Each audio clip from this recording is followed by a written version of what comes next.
আলহামদুলিল্লাহি রাব্বিল আলামিন ওয়াসসালাতু ওয়াসসালামু আলা সাইয়্যিদিল মুরসালিন ওয়া আলা আলিহি ওয়া আসহাবিহি আজমাইন। সুধী দর্শক, আপনাদের সকলকে আজকের এই পর্বে স্বাগত জানাচ্ছি। আমরা পবিত্র কোরআনের সাথে আমাদের সকলকে পরিচিত করার জন্যে যে উদ্যোগ নিয়েছি, এই উদ্যোগ আল্লাহ রাব্বুল আলামিন কবুল করুন এবং এর মাধ্যমে আমরা একটি সুন্দর জীবন গঠন করতে পারব এই আশা করছি।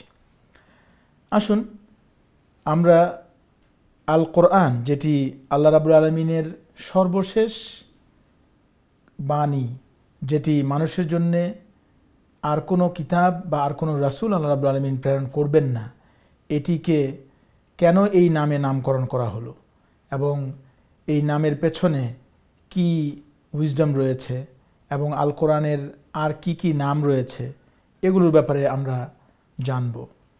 আল্লাহ রাব্বুল আলামিন এই কোরআনকে বিভিন্ন নামে উদ্ধৃত করেছেন পবিত্র কোরআনের মধ্যে। প্রিয় দর্শক, তবে আল কোরআনের সবচেয়ে প্রসিদ্ধ যে নাম, সেটি আমরা প্রতিনিয়তই শুনছি এবং আমাদের প্রত্যেকের মুখে এটি সবসময়ই জারি রয়েছে, সেটি হচ্ছে আল কোরআন।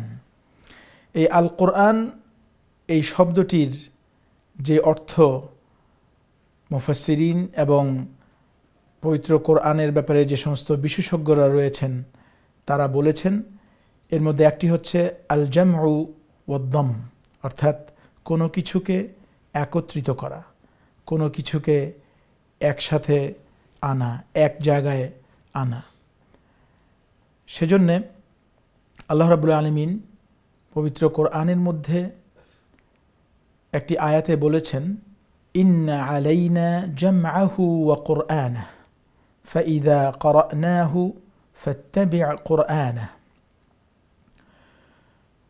কোরআন শব্দটির অর্থ আল জামউ ওয়াদ-দাম, অর্থাৎ কোনো কিছুকে একত্রিত করা এবং কোনো কিছুকে এক জায়গায় আনা, এটি এর একটি অর্থ। আরেকটি অর্থ হচ্ছে আল কিরাআহ, পাঠ করা, কোনো কিছু পড়া। সেই থেকে এটি কেমন যেন আরবি শব্দের একই সিমিলার স্টাইলে এসেছে, লাইক আল গুফরান, যেমন আল ফুরকান, আল গুফরান, আল কোরআন। বিশেষজ্ঞরা বলছেন যে আল কোরআনটা, এই শব্দটি এই অর্থে যেই জিনিসটাকে পাঠ করা হয় সেটাকে আল কোরআন হিসেবে নামকরণ করা হয়েছে, অর্থাৎ আশ-শাই আল মাকরু, যেইটিকে আমরা পড়ি, প্রতিনিয়ত পড়ি, সেটাকে বলা হয়েছে আল কোরআন। সুধী দর্শক, পবিত্র কোরআনের সূরা আল কিয়ামের মধ্যে আল্লাহ রাব্বুল আলামিন যখন তার এই কোরআনকে অবতীর্ণ করছিলেন, তখন এটি অত্যন্ত বোঝা এবং অনেক হেভি মনে হচ্ছিল আমাদের প্রিয় রাসূলের উপরে। কারণ তিনি মনে করছিলেন যে কোরআন একবার যখন জিবরিল আমার উপরে নাজিল করবে এবং একবার একটি ওয়াহি যখন আমার উপরে চলে আসছে, এটা আসার পরে আমি হয়তো ভুলে যেতে পারি এবং আমি এটা পরবর্তীতে কিভাবে মনে রাখব। এই চিন্তা থেকে তিনি চেষ্টা করছিলেন যে যখনই কোরআন নাজিল হচ্ছিল তখনই সাথে সাথে তিনি যেন এটাকে সাথে সাথেই মুখস্থ করে ফেলবেন, সাথে সাথেই আবার পড়ে ফেলবেন। সেজন্য আল্লাহ রাব্বুল আলামিন এই অবস্থা বুঝতে পেরে আল্লাহর প্রিয় হাবিবকে নির্দেশনা দিলেন এ কথা বলে যে লা তুহাররিক বিহি লিসানাকা লিতা'জালা বিহি ইন্না আলাইনা জামআহু ওয়া কুরআনাহু ফাইযা ক্বরানাহু ফাত্তাবি' কুরআনাহু।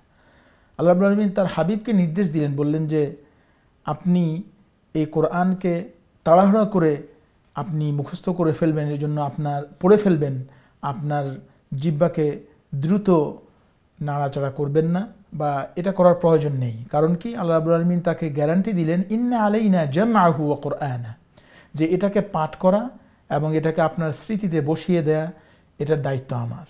ফাইযা ক্বরানাহু ফাত্তাবি' কুরআনাহু, যখন এটা আপনার উপরে পড়া হলো, ফাত্তাবি' কুরআনাহু, তখন এর পাঠকে আপনি অনুসরণ করুন।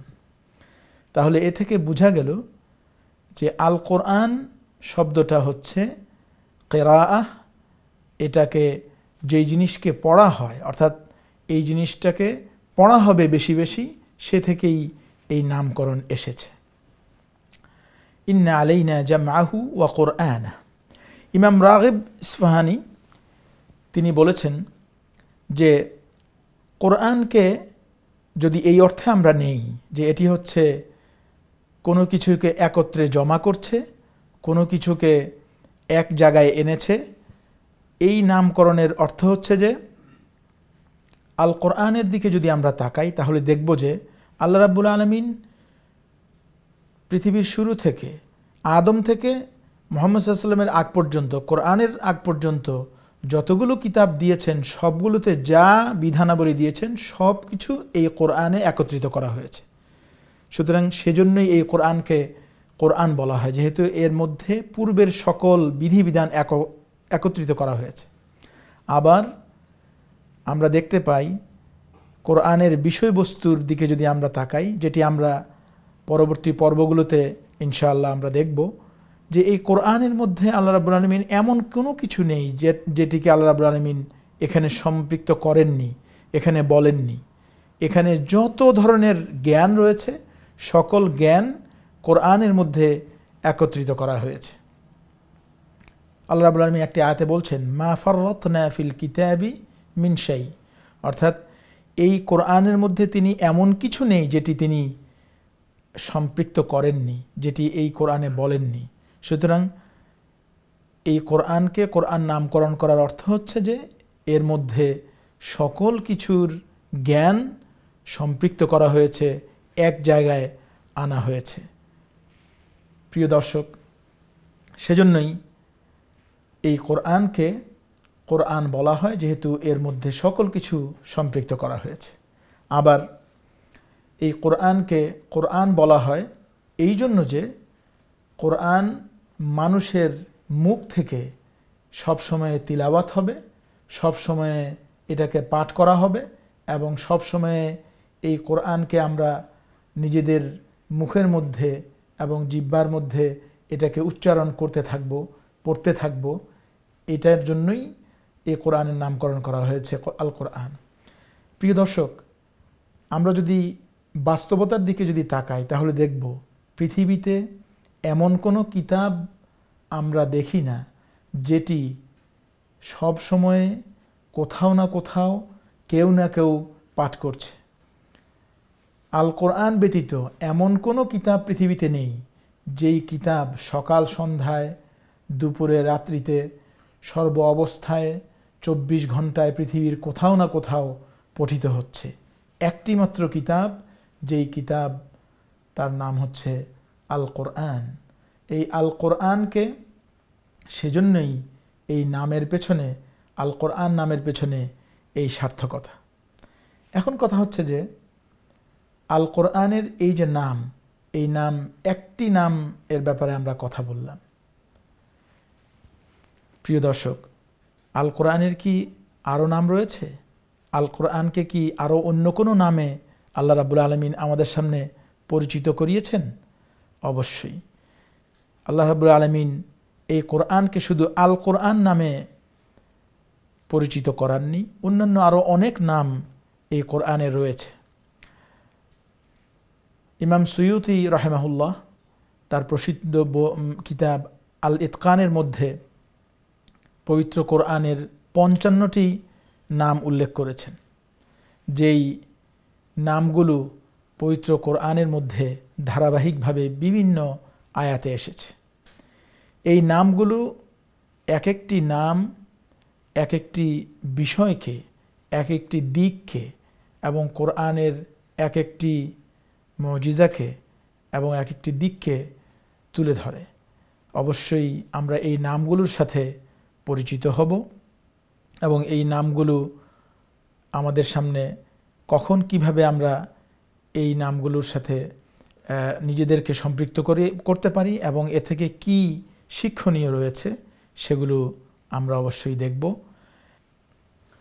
এ পর্যন্ত বলেই একটি ছোট্ট বিরতিতে যাচ্ছি। বিরতির পরে আবার আপনাদের সাথে দেখা হবে। আসসালামু আলাইকুম ওয়া রাহমাতুল্লাহি ওয়া বারাকাতুহু।